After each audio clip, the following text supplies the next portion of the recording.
Nope, no webcam and me today. Just have this sweet art.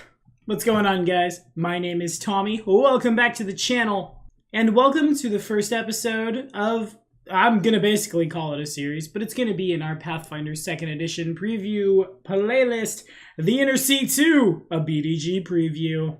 How fitting that this week's blogs take us to one of the most iconic cities in all of Golarion. A city that sits on an island that's getting a big overhaul. We got news on that, and we've dug through what has been very aptly named Tales of Lost Omens, looking for some spoiler content, and we got a doozy for you. Anyway, if you guys are liking what you're seeing, do like, do subscribe, dingeth that bell for all your Pathfinder 1st and 2nd Edition content today. This episode of your Pathfinder 2nd Edition content was brought to you in part by Wiffle Possum Productions. Check him out on social media for all your character art needs. Now, let's hit it. Okay, so we could talk about Absalom forever. I'll spare y'all today. Just follow this card right up here for a real old video in BDG's career where we talk about Dat City at Dat Center of Dat World. TLDR, Absalom is Golarion's largest metropolis. Look at where it sits on the map. Of course, all of the trade in the Inner Sea would pass through here at some point as it makes its way to the Padishah Empire of Kalesh and Vudra, and on even farther, to say nothing of, the Inner Sea proper. First things first, what's changing? As we've talked about, it's been a long time of Pathfinder stuff, and our world has become truly a living world. It will all be updated for all of our Pathfinder scenarios, adventure paths, etc. Some of you may recognize these things, some of you may not, but to avoid spoilers, I will not call them out intentionally. Quote, slavery has been abolished, the long-serving Primarch, Lord Gear of House Gix has disappeared, retired captain of the city's first watch, Winsel Starborn rules in his absence, the magical cornucopias gifted by Eridan to the people of the city to provide for them in times of siege no longer work, and Lastwall has migrated from Vigil to here. And Lastwall's operations throughout the world are now based in Absalom, no longer in Lastwall proper. That's a spoiler for another day, kids. What I think I might be most excited for here is we're going to see more than just Absalom the city moving forward. The city does sit on a pretty big island. And that island is being fleshed out by the man, the myth, the legend himself, Mr. Eric Mona. Quote, among the many new features gracing the island are a series of Eon Towers. Had this come out in 1st edition, those would be called Ioun Towers. Neato.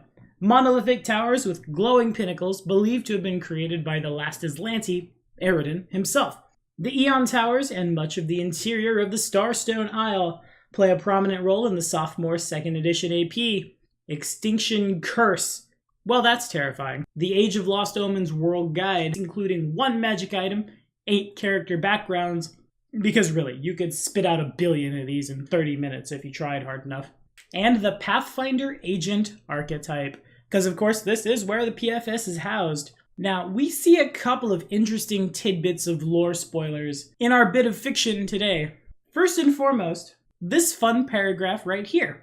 Lord Sinar ended his circuit of the Ascendant Court each day before the ruined 4th bridge across the mighty chasm. The missing span once pointed to the city's great temple to Eridan, who had raised the Starstone from the ocean along with the entire Isle of Kortos, and in so doing, captured his own spark of divinity. Though the bridge and even Eridan himself are gone, the temple still stands, now serving as the Chelish embassy.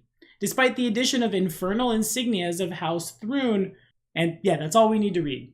Old Cheliax is old Cheliax, but clearly House Thrune is still around, and clearly they still know how to party. Am I right, Asmodeus? Why, yes, Tommy. And if you would just sign here, you too could— No! Begone, foul beast! Okay. That was my first thought when I saw old Cheliax, was that, well, maybe all those devil worshippers are gone. I guess not. In any case, the second bit of spoilers is that man himself, Lord Sinar. As we flip through the story, we see him wander around the area around the Starstone Cathedral.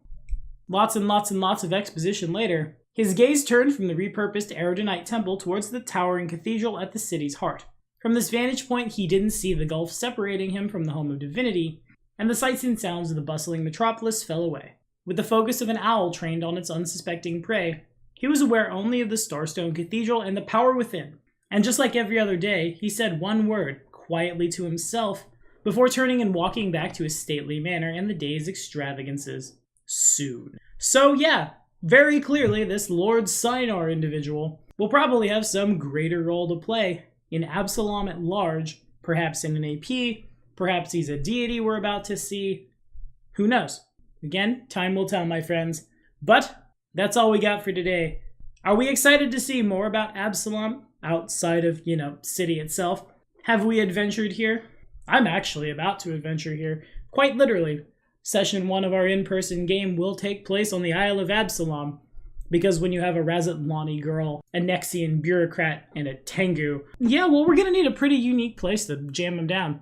Here's as good a place as any. Anyway, let me know what you're thinking in the comments, guys. I'll see you next time.